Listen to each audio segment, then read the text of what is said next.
السلام علیکم، آپ کے اپنے چینل ناولس لائبریری میں آپ سب کا تہہ دل سے خوش آمدید کرتی ہوں۔ امید کرتی ہوں کہ آپ لوگ سب ٹھیک ہوں گے۔ الحمدللہ میں بھی ٹھیک ہوں، اور ازمیر بٹ سیریز کی قسط نمبر 5 لے کر حاضر ہوئی ہوں، اور ہماری ناول کا نام ہے یہ نہ تھی ہماری قسمت، اور اسے تحریر کیا ہے عفت سحر طاہر نے۔ ادھر رمضان المبارک کا وقت آیا، ادھر میری ازمیر بٹ سے خود ساختہ خفگی اڑن چھو ہو گئی۔ عید کارڈ پسند کرنے ہی میں 4 دن نکل گئے۔ عید کارڈ سامنے رکھے، پین ہونٹوں میں دبائے، میں گہرے غور و فکر میں تھی جب مینا اور فائقہ آئی۔ تم کیوں اتنے صدمے کی کیفیت میں بیٹھی ہو؟ روزہ لگ رہا ہے یا کسی کو افسوس نامہ لکھنے لگی ہو؟ یہ فضول سے تجزیے کسی اور کے نہیں بلکہ میری مستقبل کی نند صاحبہ کے تھے، جسے میں نے خالص بھابیانہ انداز میں گھور کے دیکھا اور جتانے والے انداز میں کہا، صدمے کی نہیں، یہ گہرے استغراق کی کیفیت ہے۔ یہ کون سا راک ہے؟ فائقہ کی اردو ایسی ہی لنگڑی لولی تھی۔ یہ راک میوزک والا راک نہیں، غرق ہونے والا استغراق ہے۔ میں نے ملامتی انداز میں کہا تو فائقہ کی بانچیں کھلی، یعنی اپنی روح گل غرق ہونے جا رہی ہے، جا نہیں رہی بلکہ غرق ہو چکی ہے۔ زرمینہ نے صوفے پہ لمبا لیٹتے ہوئے تصحیح کی، یعنی ازمیر بٹ اب فارغ شدہ ہے۔ فائقہ نے کمینگی سے کہا تو میرے نہ رکنے والے کوسنے شروع ہو گئے۔ زرمینہ نے بوکھلا کر میرے آگے ہاتھ جوڑے۔ شرم کرو کسی کے ہینڈسم منگیتر پہ نظر رکھنے والی، یہ میرا آخری جملہ تھا، منگیتر بھی وہ جو تمہیں منہ نہیں لگاتا۔ فائقہ نے اطمینان سے کہا تو زرمینہ کی زبان پھسلنے سے کیسے رہ سکتی تھی؟ یہ تو ویکینسی ہے جس کے ہر وقت خالی ہونے کا چانس ہے۔ اس ساری بکواس پر میں صرف اتنا سا تبصرہ کروں گی کہ چونکہ تم لوگوں کے نصیب ابھی تک سوئے ہوئے ہیں، کسی گنجے یا ریٹائرڈ کی نگاہ تم لوگوں پر نہیں پڑی، اس لیے میری قسمت اور حسن و خوبصورتی سے جیلس ہوتی ہو۔ باقی چونکہ ابھی میں روزے کی حالت میں ہوں، اس لیے کوئی فضول بات نہیں کہہ سکتی۔ مینا نے صوفے پر سے کشن اٹھا کے مجھے دے مارا تھا۔ اس بدمزگی پل کے اس جنگ کے درمیان ازمیر بٹ کے لیے خریدا گیا کارڈ شہید ہو گیا اور ہم تینوں کو معمولی کھروچیں آئیں۔ سمجھ میں نہیں آ رہا کہ شعر کون سا لکھوں۔ فائقہ اور زرمینہ سے منہ ماری بلکہ ہاتھ ماری کے بعد میں نے ماہین پڑھاکو کی مدد چاہی۔ شعر لکھنے کی ضرورت بھی کیا ہے، بس عید مبارک لکھ کے پکڑا دو۔ وہ آرام سے بولی، ایسے ہی میرو بیچارہ اپنے دوستوں میں شرمندہ ہوتا رہے جنہیں رومانٹک شعروں سے سجے عید کارڈز موصول ہوئے ہوں گے۔ میں نے برا مانتے ہوئے کہا، اس نے انگلی سے ناک پر پھسلتی اینک اوپر کی۔ فی شعر 50 روپے ہوں گے، لے لینا کمینی۔ آخری لفظ میں نے دل میں کہتے ہوئے بظاہر بڑے کھلے دل کا مظاہرہ کیا۔ اچھا تو لکھو، عید کے حوالے سے بہت مزیدار سا شعر ہے۔ مدبرانہ انداز میں کہتے رکی تو میں نے جلدی سے کاغذ پینسل سنبھالی۔ عید کی سوئیاں پکی ہے، سب لوگوں نے چکھی ہے، مت رو ازمیر بٹ، تیرے لیے بھی رکھی ہے۔ ہیں؟ میرا ہاتھ ہی نہیں منہ بھی لٹک گیا۔ اس قدر مزیدار اور ذائقے دار شعر نہیں چاہیے مجھے۔ اچھا تو پھر جو شعر تمہیں پسند نہ آیا اس کے ڈسکاؤنٹ کے ساتھ 20 روپے ہوں گے۔ اب ظاہر ہے میں تو اپنا ذہن دونوں کے لیے ہی استعمال کروں گی نا، اسے تو موقع ملا تھا میرے حق حلال کی کمائی لوٹنے کا۔ حالانکہ ایسی باتیں کرتی تم بہت ذلیل اور کمینی ٹائپ شے لگ رہی ہو، مگر چونکہ میں روزے سے ہوں اس لیے تمہیں کچھ کہہ نہیں سکتی۔ اپنی طرف سے تو میں نے بہت بھکو کی ماری، مگر ادھر پرواہ کسے تھی؟ بے نیازی سے پوچھا گیا، تھوڑا سا آئیڈیا تو دو، کیسا شعر چاہیے تمہیں؟ وہ شاید شرافت کی جون میں آ گئی تھی۔ میں نے بھی حوصلہ پکڑا، بھائی بڑے بڑے شاعروں کے شعر ہو، وہ یہ نہ سمجھے کہ ٹرک یا رکشے کے پیچھے سے نقل کیے ہیں۔ نہ گواؤں ناوک نیم کش، دل ریزہ ریزہ گواں دیا، جو بچے ہیں سنگ سمیٹ لو، تن داغ داغ لٹا دیا۔ میں پینسل پکڑے بیٹھی رہ گئی اور اس نے توپ کے گولے کی طرح شعر داغ بھی دیا، اور خدا گواہ ہے جو ایک لفظ میری سمجھدانی کا ڈھکن کھول کے اندر گرا ہو۔ فارسی کا شعر تو نہیں کہا تھا میں نے احتجاج کیا، فارسی کا نہیں، جاہل فیض کا شعر ہے۔ اس نے ملامتی نظروں سے مجھے دیکھا۔ لو، اب اتنے بڑے شاعر کا شعر بھی نہیں کہا تھا، 40-45 سال والے کا شعر بھی چلے گا۔ میں کھسیائی تو مجھے قدرے گھور کے بولی، اچھا اس والے کے 20 روپے تو نکالو پہلے۔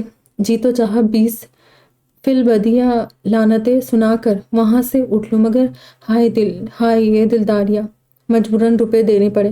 اچھا اب ذرا آسان سے شعر لکھواؤ نا، وہ جیسے ہر لفظ کتابوں میں تیرا عکس لیے ہے، ایک چاند سا چہرہ ہمیں سونے نہیں دیتا، رومانٹک خوابناک سا، جسے پڑھ کے وہ تڑپ اٹھے، مجھ پہ قربان ہو جائے، میری محبت میں گوڈے گوڈے ڈوب جائے۔ میں نے ٹھنڈی آہ بھری تو اس نے دانت پیسے۔ نہ، یہ لفنگوں والی سوچے اور گفتگو لے کر آئی ہو تم میرے پاس رویہ گل۔ ابھی جو میں چاچو یا تایا جان کو تمہاری گفتگو بتاؤں تو لڑائی شروع ہو جائے گی۔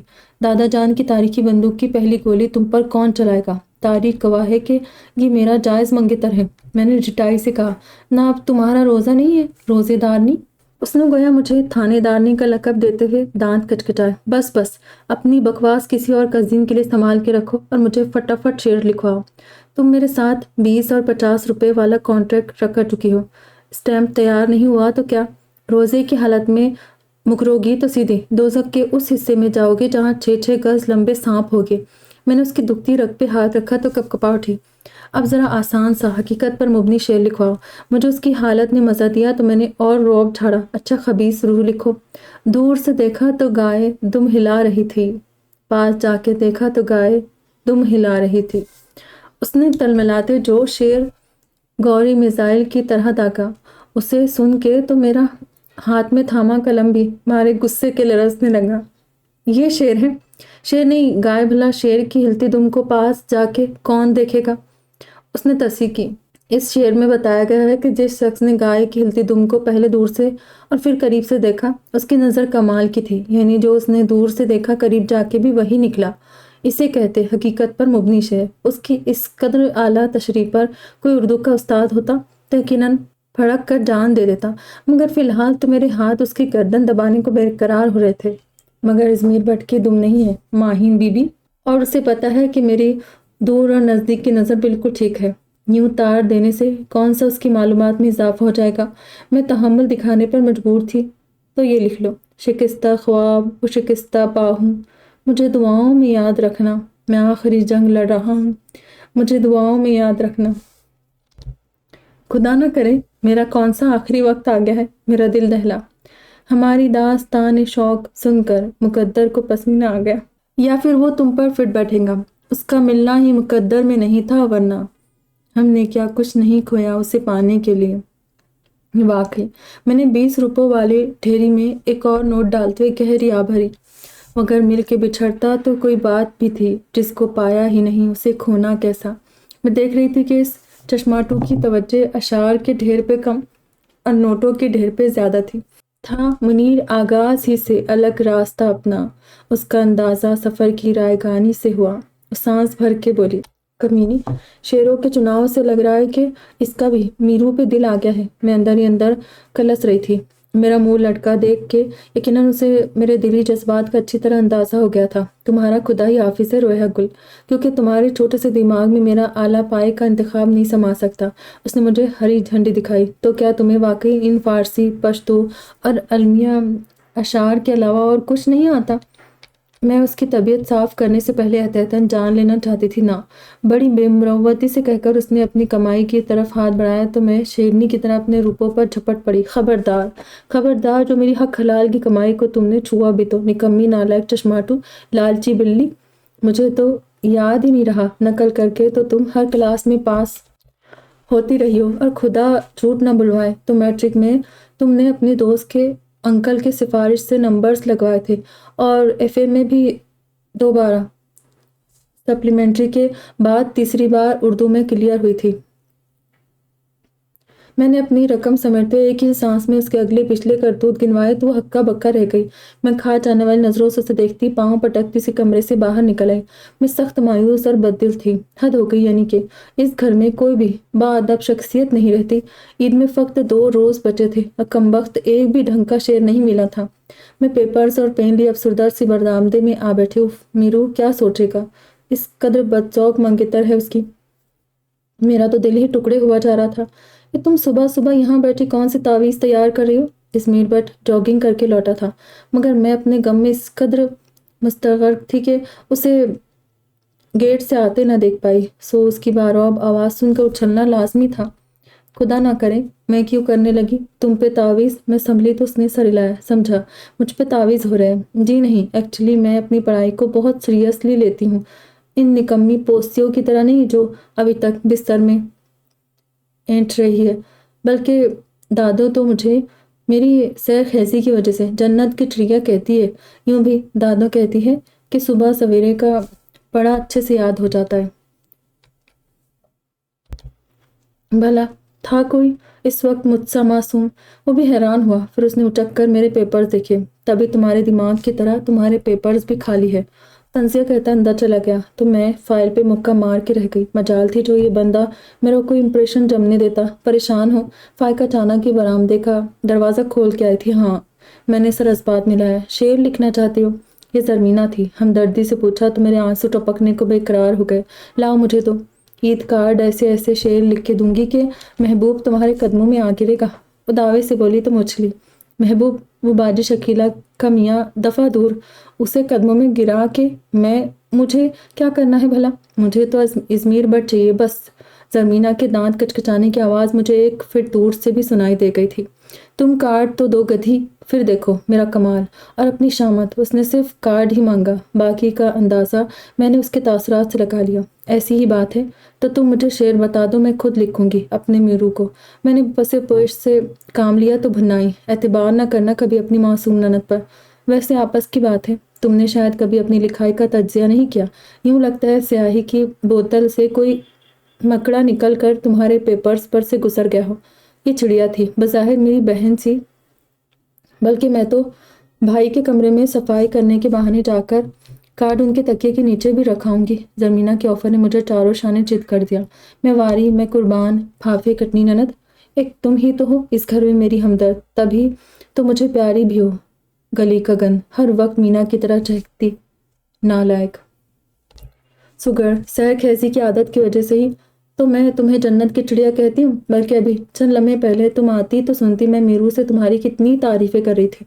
میرو تقریر ابھی جاری تھی مگر زرمینہ کا کارڈ پکڑ کے جاؤ جا۔ میں نے گہری سانس اندر کھینچی۔ بڑی خودشناس ہے، ذرا جو خوش ہوئی ہو اپنی جھوٹی تعریفوں سے، ایسے ہی حلق خشک کیا۔ میں خوش تھی کہ مفت میں کام نپٹ گیا۔ میں نے زرمینہ سے بطور خاص کہا کہ آخر میں آپ کی وہ ضرور لکھنا۔ اب اتنا تو سمجھدار تھا ہی کہ سمجھ لیتا اس کی وہ کون ہے، جیسے میرو میرا وہ ہے۔